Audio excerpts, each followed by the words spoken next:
प्रभु यीशु दे जलाले जिंदा सामर्थी बड़े नाम दे विच मैं पास्टर आशा है तुहानू सारिਆਂ ਨੂੰ ਬਲੈਸ ਕਰਦੀ ਹਾਂ। परमेश्वर ਦਾ ਫਜ਼ਲ, परमेश्वर ਦੀ ਦਇਆ ਤੁਹਾਡੀ ਜ਼ਿੰਦਗੀ ਦੇ ਵਿੱਚ ਕੰਮ ਕਰੇ ਤੇ ਇਹ परमेश्वर ਦਾ ਫਜ਼ਲ ਤੁਹਾਡੀ ਜ਼ਿੰਦਗੀਆਂ ਦੇ ਵਿੱਚ ਬਣਿਆ ਰਹੇ। ਉਹਦੀ ਤਾਕਤ ਤੁਸੀਂ ਉਕਾਬਾ ਦੇ ਨਾਲ ਆਪਣੀ ਜ਼ਿੰਦਗੀ ਦੇ ਵਿੱਚ, ਆਪਣੇ ਸਰੀਰਾਂ ਦੇ ਵਿੱਚ, ਆਪਣੀ ਆਤਮਾ ਦੇ ਵਿੱਚ ਮਹਿਸੂਸ ਕਰੋ ਤੇ परमेश्वर ਦੀ ਸਾਮਰਥ ਤੇ ਉਹਦੀ ਬਲ ਦੇ ਨਾਲ ਉੱਚੇ ਹੁੰਦੇ ਜਾਓ। ਹਾਲੇਲੂਇਆ। ਸੋ ਖੁਦਾਵੰਦ ਦਾ ਧੰਨਵਾਦ ਕਰਦੇ ਹਾਂ ਅੱਜ ਦੇ ਦਿਨ ਦੇ ਲਈ, ਤੇ ਮੈਂ परमेश्वर ਦਾ ਧੰਨਵਾਦ ਕਰਦੀ ਹਾਂ ਇਸ ਵਰਸ ਦੇ ਲਈ। ਤੇ ਅੱਜ ਮੈਂ ਤੁਹਾਨੂੰ ਜਿਹੜਾ ਕਿ ਪ੍ਰੀਚਿੰਗ ਆ, ਜਿਹੜਾ ਵਚਨ ਦੱਸਣਾ ਚਾਹੁੰਦੀ ਹਾਂ, ਉਹ ਇਹੀ ਦੱਸਣਾ ਚਾਹੁੰਦੀ ਹਾਂ ਕਿ ਯਹੋਵਾ ਸਾਨੂੰ ਉੱਚਾ ਕਰਨ ਵਾਲਾ ਪਰਮੇਸ਼ਰ ਹੈ। ਤੇ ਮੈਂ ਤੁਹਾਨੂੰ ਪੰਜਾਬੀ ਦੇ ਵਿੱਚ ਅੱਜ ਇਹ ਐਕਸਪਲੇਨ ਕਰਨਾ ਚਾਹਾਂਗੀ ਸੋ ਤਾਂ ਕਿ ਤੁਸੀਂ ਇਸ ਗੱਲ ਨੂੰ ਡਿਟੇਲ ਦੇ ਵਿੱਚ ਅੱਛੀ ਤਰ੍ਹਾਂ ਨਾਲ ਸਮਝ ਸਕੋ। ਜਿਹੜੇ ਪੰਜਾਬੀ ਲੋਕ ਨੇ ਉਹ ਇਸ ਗੱਲ ਨੂੰ ਚੰਗੀ ਤਰੀਕੇ ਦੇ ਨਾਲ ਆਪਣੀ ਜ਼ਿੰਦਗੀ ਦੇ ਵਿੱਚ ਲਾਗੂ ਕਰਨ ਤੇ ਇਸ ਚੀਜ਼ ਨੂੰ ਸਮਝਣ। ਹਾਲੇਲੂਇਆ। ਸੋ ਧੰਨਵਾਦ ਕਰਦੇ ਪਰਮੇਸ਼ਰ ਦਾ। ਤੇ ਵਰਸ ਜਿਹੜੀ ਅੱਜ ਦਾ ਮੈਂ ਵਚਨ ਜਿਹੜਾ ਤੁਹਾਨੂੰ ਨਾਲ ਸ਼ੇਅਰ ਕਰਨਾ ਚਾਹੁੰਦੀ ਹਾਂ ਉਹ ਹੈ ਯਸ਼ਾਇਆ 60 ਉਹਦੀ 1 ਤੋਂ ਲੈ ਕੇ 3 ਤੱਕ ਲਿਖਿਆ ਹੈ ਕਿ ਹੈ ਯਰੂਸ਼ਲਮ ਮੇਰੇ ਨੂਰ ਉੱਠ। ਤੁਹਾਡਾ ਨੂਰ ਮਤਲਬ ਤੁਹਾਡਾ ਨੂਰ ਕੌਣ ਹੈ? ਯਹੋਵਾ। ਯਹੋਵਾ ਆ ਰਿਹਾ ਹੈ। ਯਹੋਵਾ ਦਾ ਪ੍ਰਤਾਪ ਤੁਹਾਡੇ ਉੱਤੇ ਚਮਕੇਗਾ। ਹੁਣ ਹਨੇਰੇ ਨੇ ਧਰਤੀ ਨੂੰ ਢੱਕਿਆ ਅਤੇ ਲੋਕ ਅੰਧਕਾਰ ਅੰਦਰ ਨੇ, ਪਰ ਯਹੋਵਾ ਤੁਹਾਡੇ ਉੱਤੇ ਚਮਕੇਗਾ ਅਤੇ ਉਹਦਾ ਪ੍ਰਤਾਪ ਤੁਹਾਡੇ ਉੱਤੇ ਦਿਖਾਈ ਦੇਵੇਗਾ। ਕੌਮਾਂ ਤੁਹਾਡੇ ਨੂਰ ਵੱਲ ਆਉਣਗੀਆਂ, ਰਾਜੇ ਤੁਹਾਡੇ ਤੇਜ਼ ਚਾਨਣ ਕੋਲ ਆਉਣਗੇ। ਹਾਲੇਲੂਇਆ। ਸੋ ਮੇਰੇ ਪਿਆਰਿਓ, ਬਾਈਬਲ ਵਿੱਚ ਲਿਖਿਆ ਕਿ ਜੋ ਵਿਅਕਤੀ ਪਰਮੇਸ਼ਰ ਦੇ ਪਿਆਰ ਵਿੱਚ ਬਣਿਆ ਰਹਿੰਦਾ ਉਹ ਇੱਕ ਨਾ ਇੱਕ ਦਿਨ ਗਵਾਹੀ ਦੇ ਨਾਲ ਵਾਪਸ ਆਉਂਦਾ। ਜਿਸ ਤਰ੍ਹਾਂ ਯੂਸੁਫ ਪਰਮੇਸ਼ਰ ਦੇ ਵਚਨ ਵਿੱਚ ਬਣਿਆ ਰਿਹਾ, ਖੜਿਆ ਰਿਹਾ, ਅੜਿਆ ਰਿਹਾ ਅਤੇ ਇੱਕ ਦਿਨ ਉਹ ਪ੍ਰਧਾਨ ਮੰਤਰੀ ਬਣਾਇਆ ਗਿਆ। ਤੁਸੀਂ ਜਦੋਂ ਉਹਦੀ ਸਟੋਰੀ ਨੂੰ ਪੜ੍ਹਦੇ ਹੋ ਤਾਂ ਦੇਖਦੇ ਹੋ ਕਿ ਕਿੰਨੇ ਦੁੱਖਾਂ ਦੇ ਵਿੱਚ ਉਹ ਯੂਸੁਫ ਜੋ ਸੀਗਾ ਉਹ ਰਿਹਾ। ਉਹਦੇ ਨਾਲ ਜਿਹੜਾ ਕੀ ਮਾੜਾ ਕੀਤਾ ਗਿਆ ਉਹਦੇ ਭਰਾਵਾਂ ਦੇ ਦੁਆਰਾ, ਪਰ ਫਿਰ ਵੀ ਉਹਨੇ ਕੀ ਕੀਤਾ? ਆਪਣੇ ਭਰਾਵਾਂ ਨੂੰ ਮਾਫ ਕੀਤਾ। ਅੱਜ ਸਾਡੀ ਜ਼ਿੰਦਗੀ ਵੀ ਇੱਦਾਂ ਹੀ ਹੈ। ਅੱਜ ਹਰ ਘਰ ਦੇ ਵਿੱਚ ਤੁਸੀਂ ਮੋਸਟਲੀ ਵੇਖ ਸਕਦੇ ਆ ਕਿ ਤੁਹਾਡੇ ਨਾਲ, ਤੁਸੀਂ ਵੀ ਹੋ ਸਕਦਾ ਆਪਣੇ ਘਰ ਦੇ ਵਿੱਚ ਛੋਟੇ ਹੋਵੋ, ਤੁਹਾਡੇ ਵੀ ਭੈਣ ਭਰਾ ਤੁਹਾਡੇ ਨਾਲ ਮਾੜਾ ਕਰਦੇ ਹੋਣ, ਤੁਹਾਡੇ ਨਾਲ ਵੀ ਤੁਹਾਨੂੰ ਵੀ ਲੱਗਦਾ ਹੋਵੇ ਕਿ ਇਹ ਮੇਰੀ ਜ਼ਿੰਦਗੀ ਕਿੱਦਾਂ ਦੀ ਹੈ। ਪਰ ਪਰਮੇਸ਼ਰ ਯਾਦ ਰੱਖੋ ਕਿ ਤੁਹਾਨੂੰ ਉੱਚਾ ਕਰਨ ਵਾਲਾ ਪਰਮੇਸ਼ਰ ਹੈ। ਤੁਹਾਨੂੰ ਉਹੀ ਪਰਮੇਸ਼ਰ ਤੁਹਾਡੇ ਭੈਣ ਭਰਾਵਾਂ ਦੇ ਵਿੱਚ, ਤੁਹਾਡੇ ਪਰਿਵਾਰ ਦੇ ਵਿੱਚ, ਤੁਹਾਡੇ ਜਾਣਨ ਵਾਲਿਆਂ ਦੇ ਵਿੱਚ ਤੁਹਾਨੂੰ ਉੱਚਾ ਕਰਨ ਵਾਲਾ ਪਰਮੇਸ਼ਰ ਹੈ। ਜਿਵੇਂ ਤੁਸੀਂ ਦਾਊਦ ਦੀ ਜ਼ਿੰਦਗੀ ਵੀ ਵੇਖਦੇ ਹੋ, ਦਾਊਦ ਵੀ ਆਪਣੇ ਘਰ ਵਿੱਚ ਛੋਟਾ ਸੀ, ਯੂਸੁਫ ਵੀ ਆਪਣੇ ਘਰ ਵਿੱਚ ਛੋਟਾ ਸੀ, ਉਹਨਾਂ ਨੇ ਵੀ ਦੁੱਖ ਸਹੇ, ਪਰ ਪਰਮੇਸ਼ਰ ਨੇ ਚੁਣਿਆ ਕਿਹਨੂੰ? ਉਹਨੂੰ ਚੁਣਿਆ। ਗੱਲ ਛੋਟੇ ਹੋਣ ਦੀ ਨਹੀਂ ਹੈ, ਗੱਲ ਮੈਂ ਉਹ ਕਰ ਰਹੀ ਹਾਂ ਕਿ ਜਿਹੜੇ ਤੁਹਾਨੂੰ ਛੋਟਾ ਸਮਝਦੇ ਨੇ, ਤੁਹਾਨੂੰ ਨੀਵਾਂ ਕਰਦੇ ਨੇ, ਉਹ ਉੱਚੇ ਕੀਤੇ ਜਾਂਦੇ ਨੇ। ਤੁਸੀਂ ਯਹੋਵਾ ਦੀ ਨਜ਼ਰ ਦੇ ਵਿੱਚ ਉੱਚੇ ਕੀਤੇ ਜਾਂਦੇ ਹੋ। ਤੁਹਾਨੂੰ ਪਰਮੇਸ਼ਰ ਵੇਖ ਰਿਹਾ ਹੈ, ਤੁਹਾਡੇ ਹਾਲਾਤਾਂ ਨੂੰ ਵੇਖ ਰਿਹਾ ਹੈ। ਅੱਜ ਤੁਹਾਡੀ ਪਰਿਸਥਿਤੀ ਕਿੱਦਾਂ ਦੀ ਵੀ ਹੈ, ਤੁਸੀਂ ਮਾਫ ਕਰਨਾ ਸਿੱਖੋ। ਤੁਹਾਡੇ ਭੈਣ ਭਰਾ ਕਿੱਦਾਂ ਦੇ ਨੇ, ਤੁਸੀਂ ਉਹਨਾਂ ਨੂੰ ਮਾਫ ਕਰਨਾ ਸਿੱਖੋ। ਤੁਸੀਂ ਇਹ ਮਾਫ ਕਰਨਾ ਸਿੱਖੋ ਕਿ ਤੁਹਾਡੇ ਜਾਣਕਾਰਾਂ ਦੇ ਵਿੱਚੋਂ ਤੁਹਾਡਾ ਕਿਸੇ ਨੇ ਦਿਲ ਦੁਖਾਇਆ ਹੈ, ਤੁਸੀਂ ਮਾਫ ਕਰਨਾ ਸਿੱਖੋ ਆਪਣੇ ਭੈਣ ਭਰਾਵਾਂ ਨੂੰ, ਆਪਣੇ ਰਿਸ਼ਤੇਦਾਰਾਂ ਨੂੰ, ਆਪਣੇ ਗੁਆਂਢੀਆਂ ਨੂੰ, ਤਾਂ ਕਿ ਤੁਸੀਂ ਪਰਮੇਸ਼ਰ ਦਾ ਜਿਹੜਾ ਨੂਰ ਹੈ ਉਹ ਆਪਣੀ ਜ਼ਿੰਦਗੀ ਦੇ ਵਿੱਚ ਵੇਖ ਸਕੋ। ਜਦ ਤੱਕ ਕਿ ਤੁਸੀਂ ਮਾਫ ਕਰਨਾ ਨਹੀਂ ਸਿੱਖੋਗੇ, ਪ੍ਰਭੂ ਨੇ ਵੀ ਸਾਨੂੰ ਇਹੀ ਪ੍ਰਾਰਥਨਾ ਸਿਖਾਈ ਹੈ ਕਿ ਆਪਣੇ ਗੁਨਾਹਗਾਰਾਂ ਨੂੰ ਮਾਫ ਕਰੋ ਤਾਂ ਕਿ ਪ੍ਰਭੂ ਵੀ ਤੁਹਾਡੇ ਗੁਨਾਹਾਂ ਨੂੰ, ਤੁਹਾਡੀ ਜਿਹੜੇ ਕਿਤੇ ਕੰਮਾਂ ਨੂੰ ਉਹ ਮਾਫ ਕਰ ਸਕੇ, ਆਪਣੇ ਲਹੂ ਨਾਲ ਧੋ ਸਕੇ। ਹਾਲੇਲੂਇਆ। ਸਭ ਤੋਂ ਵੱਡੀ ਹਲੀਮੀ ਇਹੀ ਹੈ, ਇੱਕ ਜੋ ਪਰਮੇਸ਼ਰ ਨੂੰ ਪਿਆਰ ਕਰਦਾ ਹੈ, ਇੱਕ ਇਨਸਾਨ, ਇੱਕ ਧਰਮੀ ਜਨ, ਤੇ ਉਹ ਕੀ ਕੀਤਾ ਜਾਂਦਾ ਹੈ? ਉੱਚਾ ਕੀਤਾ ਜਾਂਦਾ ਹੈ। ਹਾਲੇਲੂਇਆ। ਸੋ ਐਸਤਰ ਦੀ ਜ਼ਿੰਦਗੀ ਜਿੱਦਾਂ ਅਸੀਂ ਪੜ੍ਹਦੇ ਹਾਂ, ਐਸਤਰ ਵੀ ਆਮ ਘਰ ਵਿੱਚ ਪੈਦਾ ਹੋਣ ਦੇ ਬਾਵਜੂਦ ਪਵਿੱਤਰਤਾਈ ਵਿੱਚ ਰਹੀ, ਵੱਡਿਆਂ ਦਾ ਆਦਰ ਕਰਦੀ ਹੋਈ, ਆਪਣੇ ਸਾਰੇ ਪਾਪਾਂ ਨੂੰ ਟਾਲ ਕੇ ਪਰਮੇਸ਼ਵਰ ਦੇ ਵਚਨ ਤੇ ਚੱਲਦੀ ਰਹੀ, ਤਾਂ ਪਰਮੇਸ਼ਵਰ ਨੇ ਉਹਨੂੰ ਰਾਣੀ ਬਣਾਇਆ। ਹਾਲੇਲੂਇਆ। ਸੋ ਮੇਰੇ ਪਿਆਰਿਓ, ਇਹ ਇੱਕ ਅਜਿਹਾ ਵਚਨ ਹੈ ਕਿ ਜੋ ਪਰਮੇਸ਼ਵਰ ਨੇ ਸਾਡੇ ਲਈ ਰੱਖਿਆ ਹੈ ਅਤੇ ਉਹ ਚਾਹੁੰਦਾ ਕਿ ਅਸੀਂ ਪ੍ਰਕਾਸ਼ਮਾਨ ਹੋਈਏ, ਕਿ ਸਾਡਾ ਚਾਨਣ ਆ ਗਿਆ ਹੈ। ਜਦੋਂ ਵੀ ਅਸੀਂ ਯਸ਼ਾਇਆ ਦੀ ਪੁਸਤਕ ਦੇ ਇਹਨਾਂ ਵਚਨਾਂ ਨੂੰ ਪੜ੍ਹਦੇ ਹਾਂ ਤਾਂ ਸਾਨੂੰ ਇਹ ਸਮਝਣ ਦੀ ਲੋੜ ਹੈ ਕਿ ਯਸ਼ਾਇਆ ਇੱਕ ਵਚਨ, ਇਹ ਵਚਨ ਉਹਨਾਂ ਲੋਕਾਂ ਲਈ ਕਹਿ ਰਿਹਾ ਹੈ ਕਿ ਜਿਹੜੇ ਵਿਅਕਤੀ ਪਰਮੇਸ਼ਵਰ ਦੇ ਨਾਲ, ਜਿਹੜਾ ਕਿ ਪਰਮੇਸ਼ਵਰ ਦੇ ਨਾਲ ਮੇਲ ਮਿਲਾਪ ਕਰਦੇ ਨੇ, ਪਰਮੇਸ਼ਵਰ ਨੂੰ ਪਿਆਰ ਕਰਦੇ ਨੇ, ਪਰਮੇਸ਼ਵਰ ਦੀ ਅਧੀਨਗੀ ਦੇ ਵਿੱਚ ਰਹਿੰਦੇ ਨੇ, ਪਰਮੇਸ਼ਵਰ ਦਾ ਡਰ ਰੱਖਦੇ ਨੇ। ਹਾਲੇਲੂਇਆ। ਸੋ ਜਿਹੜੇ ਵਿਅਕਤੀ ਇਸ ਗੱਲ ਨੂੰ ਸਵੀਕਾਰ ਕਰ ਚੁੱਕੇ ਹਨ ਕਿ ਉਹ ਚੰਗਾ ਕਰੇ ਨਾ ਕਰੇ, ਉਹ ਕੀ ਹੈ? ਸਾਡਾ ਪਰਮੇਸ਼ਵਰ ਹੈ। ਭਾਵੇਂ ਉਹ ਆਸ਼ੀਸ਼ਿਤ ਕਰੇ ਨਾ ਕਰੇ, ਉਹ ਕੌਣ ਹੈ? ਸਾਡਾ ਪਰਮੇਸ਼ਵਰ ਹੈ। ਇਹ ਛੁਟਕਾਰਾ ਦੇਵੇ ਜਾਂ ਨਾ ਦੇਵੇ, ਉਹ ਮੇਰਾ ਪਰਮੇਸ਼ਵਰ ਹੈ। ਇਹ ਵਚਨ ਉਹਨਾਂ ਵਿਅਕਤੀਆਂ ਦੇ ਲਈ ਹੈ ਜਿਨ੍ਹਾਂ ਨੇ ਬਿਨਾਂ ਕਿਸੇ ਸ਼ਰਤ ਦੇ ਪਰਮੇਸ਼ਵਰ ਨੂੰ ਆਪਣਾ ਸਭ ਕੁਝ ਦੇ ਦਿੱਤਾ ਹੈ।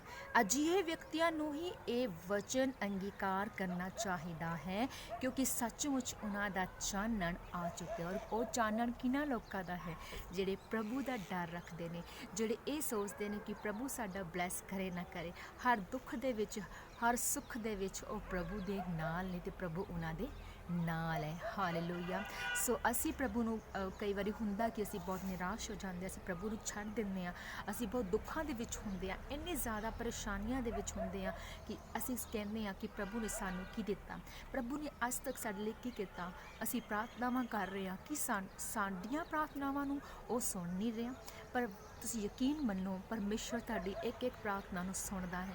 ਉਹ ਤੁਹਾਡੇ ਹੰਝੂਆਂ ਨੂੰ ਆਪਣੇ ਹੱਥਾਂ ਦੇ ਵਿੱਚ ਲੈ ਲੈਂਦਾ ਹੈ। ਉਹ ਆਪਣੇ ਤੁਹਾਡੇ ਜਿਹੜੇ ਦੁੱਖ ਨੇ, ਉਹ ਆਪਣੇ ਜਿਹੜੇ ਉਹਨੇ ਦੁੱਖ ਸਹੇ ਨੇ ਉਹ ਇਸੇ ਲਈ ਸਹੇ ਤਾਂ ਕਿ ਤੁਹਾਨੂੰ ਖੁਸ਼ੀ ਮਿਲ ਸਕੇ, ਤੁਹਾਡੇ ਜ਼ਖਮ ਭਰੇ ਜਾਣ, ਤੁਹਾਡੇ ਲਈ ਉਹਨੇ ਆਪਣਾ ਲਹੂ ਬਹਾਇਆ। ਇਹ ਸਾਨੂੰ ਯਾਦ ਰੱਖਣ ਦੀ ਜ਼ਰੂਰਤ ਹੈ ਕਿ ਪ੍ਰਭੂ ਸਾਡੇ ਨਾਲ ਕੀ ਗੱਲ ਕਹਿ ਰਿਹਾ ਹੈ। ਜਦੋਂ ਤੁਸੀਂ ਇਹਨਾਂ ਗੱਲਾਂ ਨੂੰ ਇੱਕ ਅਸਲੀ ਮਸੀਹ ਸਮਝ ਜਾਂਦਾ ਹੈ ਤਾਂ ਤੁਸੀਂ ਉਸ ਮਸੀਹਤ ਨੂੰ, ਉਸ ਵਚਨ ਨੂੰ ਪ੍ਰਭੂ ਦੇ ਨਾਲ ਲੈ ਕੇ ਚੱਲਦੇ ਹੋ। ਹਾਲੇਲੂਇਆ। ਸੋ ਖੁਦਾਵੰਦ ਦਾ ਧੰਨਵਾਦ ਕਰਿਆ ਕਰੋ, ਨਾ ਕਿ ਉਹਨਾਂ ਦੁੱਖਾਂ ਦੇ ਲਈ ਰੋਇਆ ਕਰੋ। ਉਹਨਾਂ ਦੁੱਖਾਂ ਦੇ ਵਿੱਚ ਵੀ ਇਹੀ ਕਿਹਾ ਕਰੋ ਕਿ ਮੇਰਾ ਯਹੋਵਾ ਮੇਰੇ ਨਾਲ ਰਹਿੰਦਾ ਹੈ, ਉਹ ਮੈਨੂੰ ਕਦੀ ਨਹੀਂ ਛੱਡੇਗਾ, ਉਹ ਮੈਨੂੰ ਅਨਾਥ ਨਹੀਂ ਛੱਡੇਗਾ। ਕਿਹਾ ਕਰੋ ਕਿ ਤੁਹਾਨੂੰ ਅੱਜ ਜੇ ਲੱਗਦਾ ਹੈ ਕਿ ਤੁਹਾਡਾ ਅੱਗੇ ਪਿੱਛੇ ਕੋਈ ਨਹੀਂ ਹੈ, ਤੁਹਾਡਾ ਮਾਂ ਬਾਪ, ਤੁਹਾਡਾ ਮਿੱਤਰ, ਤੁਹਾਡਾ ਭੈਣ ਭਰਾ, ਉਹ ਯਹੋਵਾ ਪਰਮੇਸ਼ਵਰ ਹੈ। ਹਾਲੇਲੂਇਆ। ਉਹ ਤੁਹਾਨੂੰ ਉੱਚਾ ਕਰਨ ਦੀ ਸਾਮਰਥ ਰੱਖਣ ਵਾਲਾ ਪਰਮੇਸ਼ਵਰ ਹੈ। ਉਹ ਤੁਹਾਨੂੰ ਪੂਰੇ ਜਗਤ ਦੇ ਵਿੱਚ ਆਪਣੀ ਚਾਨਣ ਦੇ ਨਾਲ ਖੜਾ ਕਰਨ ਵਾਲਾ ਪਰਮੇਸ਼ਵਰ ਹੈ। ਹਾਲੇਲੂਇਆ। ਸੋ ਪ੍ਰਭੂ ਦਾ ਧੰਨਵਾਦ ਕਰਦੇ ਇਸ ਵਚਨ ਦੇ ਲਈ, ਪ੍ਰਭੂ ਦੇ ਉਸ ਸਾਮਰਥ ਨੂੰ, ਉਸ ਜੋਸ਼ ਨੂੰ, ਉਸ ਸਾਮਰਥ ਨੂੰ, ਉਸ ਬਲ ਨੂੰ ਮੈਂ ਮਹਿਸੂਸ ਕਰ ਰਹੀ ਹਾਂ ਇਸ ਟਾਈਮ। ਸੋ ਖੁਦਾਵੰਦ ਦਾ ਇਹ ਫਜ਼ਲ ਹੈ ਕਿ ਪਰਮੇਸ਼ਵਰ ਸਾਨੂੰ ਸਿਖਾਉਂਦਾ ਹੈ, ਸਾਨੂੰ ਦੱਸਦਾ ਹੈ ਕਿ ਤੁਸੀਂ ਕਿੱਦਾਂ ਆਪਣੀ ਜ਼ਿੰਦਗੀ ਨੂੰ ਜੀਣਾ ਹੈ। ਜਦੋਂ ਤੁਸੀਂ ਇੱਕ ਦੁੱਖਾਂ ਦੇ ਵਿੱਚ ਪਏ ਹੁੰਦੇ ਹੋ, ਤੁਸੀਂ ਪਰਮੇਸ਼ਵਰ ਦੇ ਨਜ਼ਦੀਕ ਜਾਂਦੇ ਹੋ। ਉਹਨਾਂ ਦੁੱਖਾਂ ਦੇ ਲਈ ਪਰਮੇਸ਼ਵਰ ਦਾ ਧੰਨਵਾਦ ਕਰਿਆ ਕਰੋ, ਨਾ ਕਿ ਰੋਇਆ ਕਰੋ।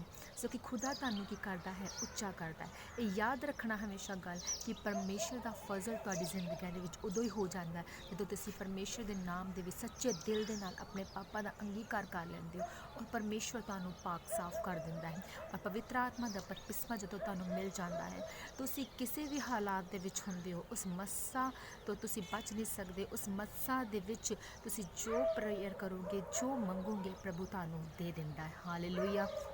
ਸੋ ਇਹ ਯਾਦ ਰੱਖਣਾ ਹਮੇਸ਼ਾ ਕਿ ਪ੍ਰਭੂ ਨੇ ਜੋ ਤੁਹਾਨੂੰ ਅੱਜ ਦੁੱਖ ਦਿੱਤੇ, ਇਹਨਾਂ ਦੁੱਖਾਂ ਲਈ ਵੀ ਪ੍ਰਭੂ ਦਾ ਧੰਨਵਾਦ ਕਰੋ, ਕਿਉਂਕਿ ਤੁਸੀਂ ਪ੍ਰਭੂ ਦੇ ਨਜ਼ਦੀਕ ਚਲੇ ਗਏ ਹੋ।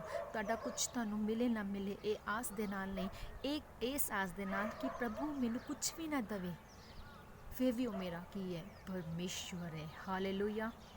ਜਿਸ ਤਰ੍ਹਾਂ ਯਿਸੂ ਮਸੀਹ ਨੇ ਨਾਸਰਤ ਆ ਕੇ ਦਸਤੂਰ ਅਨੁਸਾਰ ਵਚਨ ਪੜ੍ਹਨ ਲਈ ਖੜਾ ਹੋਇਆ ਤੇ ਯਸ਼ਾਇਆ ਨਬੀ ਦੀ ਪੁਸਤਕ ਪੜ੍ਹਨ ਲੱਗਾ, ਜਿਸ ਵਿੱਚ ਲਿਖਿਆ ਸੀ ਕਿ ਪ੍ਰਭੂ ਦਾ ਆਤਮਾ ਮੇਰੇ ਉੱਤੇ ਹੈ, ਇਸ ਲਈ ਜੋ ਉਹਨੇ ਮੈਨੂੰ ਮੱਸਾ ਕੀਤਾ ਭਈ ਗਰੀਬਾਂ ਨੂੰ ਖੁਸ਼ਖਬਰੀ ਸੁਣਾਵਾਂ। ਉਹਨੇ ਮੈਨੂੰ ਘੱਲਿਆ ਕਿ ਬੰਦੂਆਂ ਨੂੰ ਛੁੱਟਣ ਅਤੇ ਅੰਨ੍ਹਿਆਂ ਨੂੰ ਵੇਖਣ ਦਾ ਪ੍ਰਚਾਰ ਕਰਾਂ ਤੇ ਕੁਚਲਿਆ ਹੋਇਆਂ ਨੂੰ ਛੁਡਾਵਾਂ ਅਤੇ ਪ੍ਰਭੂ ਦੀ ਮਨਜ਼ੂਰੀ ਦੇ ਵਰ੍ਹੇ ਦਾ ਪ੍ਰਚਾਰ ਕਰਾਂ। ਪੋਥੀ ਬੰਦ ਕਰਕੇ ਹੀ ਸੇਵਕ ਨੂੰ ਦਿੱਤੀ ਅਤੇ ਬੈਠ ਗਿਆ, ਅਤੇ ਸਭਨਾਂ ਦੀਆਂ ਅੱਖਾਂ ਜਿਹੜੇ ਸਮਾਜ ਵਿੱਚ ਹਾਜ਼ਰ ਸਨ ਉਸ 'ਤੇ ਲੱਗੀਆਂ ਹੋਈਆਂ ਸਨ। ਤਦ ਉਹ ਉਹਨਾਂ ਨੂੰ ਕਹਿਣ ਲੱਗਾ ਕਿ ਇਹ ਜੋ ਲਿਖਤ ਹੈ ਅੱਜ ਤੁਹਾਡੇ ਕੰਨਾਂ ਵਿੱਚ ਪੂਰੀ ਹੋਈ ਹੈ। ਇਹ ਜਦੋਂ ਅਸੀਂ ਵਰਸ ਪੜ੍ਹਦੇ ਹਾਂ ਲੂਕਾ 4 ਉਹਦੀ 18 ਤੋਂ 22 ਤੱਕ ਅਸੀਂ ਜਦੋਂ ਪੜ੍ਹਦੇ ਹਾਂ ਤਾਂ ਪਰਮੇਸ਼ਵਰ ਜਾਣਦਾ ਸੀ, ਯਿਸੂ ਮਸੀਹ ਜਾਣਦੇ ਸੀ ਕਿ ਉਹਨਾਂ ਦੀ ਬੁਲਾਹਟ ਕੀ ਹੈ।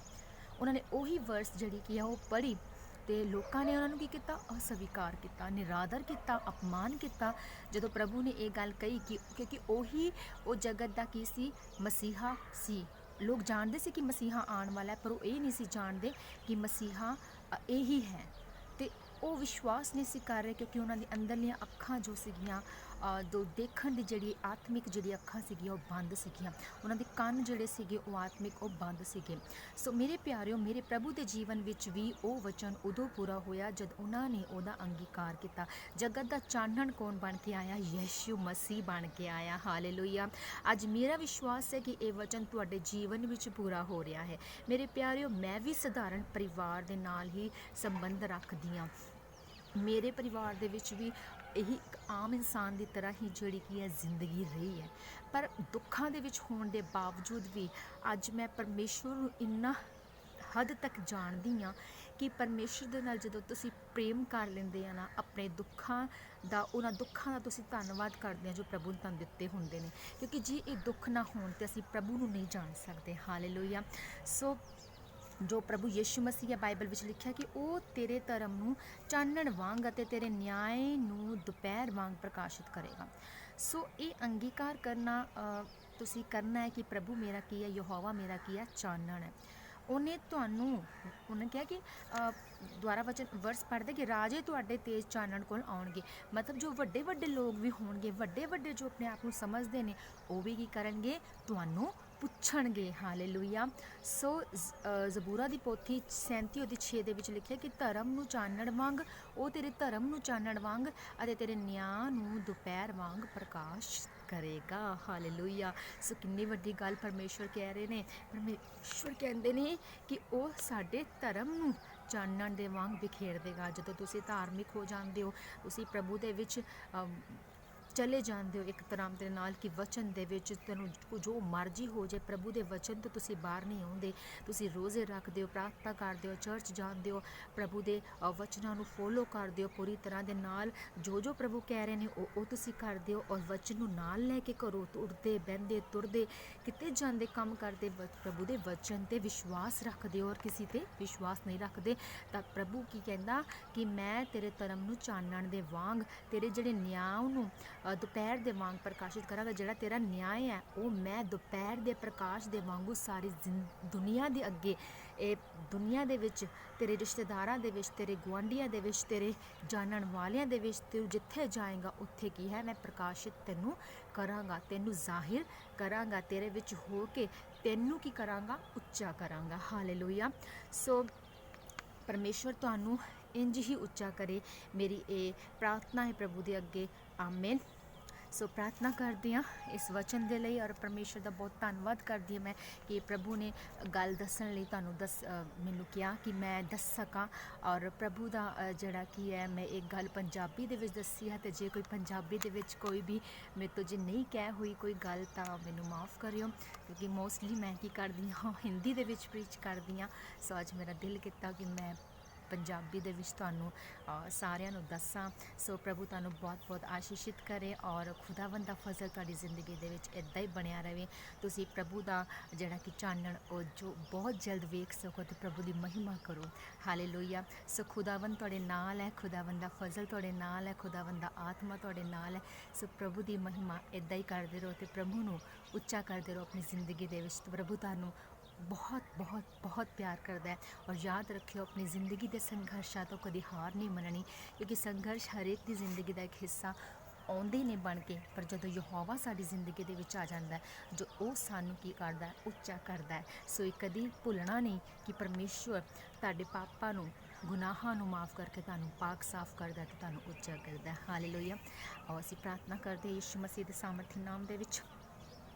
ਮੈਂ ਘੋਸ਼ਣਾ ਕਰਦੀ ਇਸ ਵਚਨ ਨੂੰ ਸੁਣਨ ਵਾਲੇ ਲੋਕ ਸੱਚਮੁੱਚ ਪ੍ਰਕਾਸ਼ਮਾਨ ਹੋਣ, ਸੱਚਮੁੱਚ ਪਰਮੇਸ਼ਵਰ ਦਾ ਨਿਆਂ ਤੁਹਾਡੇ 'ਤੇ ਪ੍ਰਗਟ ਹੋਵੇ, ਹਨੇਰਾ ਤੁਹਾਡੀ ਜ਼ਿੰਦਗੀਆਂ ਵਿੱਚੋਂ ਖਤਮ ਹੋ ਜਾਵੇ, ਅਤੇ ਬਹੁਤ ਸਾਰੇ ਲੋਕ ਜਿਹੜੇ ਤੁਹਾਡੇ ਪ੍ਰਤਾਪ ਨੂੰ ਵੇਖ ਸਕਣ। ਯਿਸੂ ਨਾਮ ਦੇ ਵਿੱਚ ਮੈਂ ਮੰਗਦੀ ਹਾਂ। Amen, amen, amen. ਪ੍ਰਭੂ ਤੁਹਾਡਾ ਧੰਨਵਾਦ ਕਰਦੀ ਹਾਂ ਇਸ ਵਚਨ ਦੇ ਲਈ, ਇਸ ਸਮਾਂ ਦੇ ਲਈ। ਪ੍ਰਭੂ ਜੀ ਸਾਰਿਆਂ ਨੂੰ ਬਲੈਸ ਕਰਦੀ ਯਿਸੂ ਨਾਮ ਦੇ ਵਿੱਚ। ਆਮੇਨ। ਸਭ ਨੂੰ ਗੋਡ ਬਲੈਸ ਯੂ। ਪਰਮੇਸ਼ਵਰ ਤੁਹਾਨੂੰ ਬਹੁਤ ਆਸ਼ੀਸ਼ ਔਰ ਬਰਕਤ ਦੇਵੇ। ਹਾਲੇਲੂਇਆ।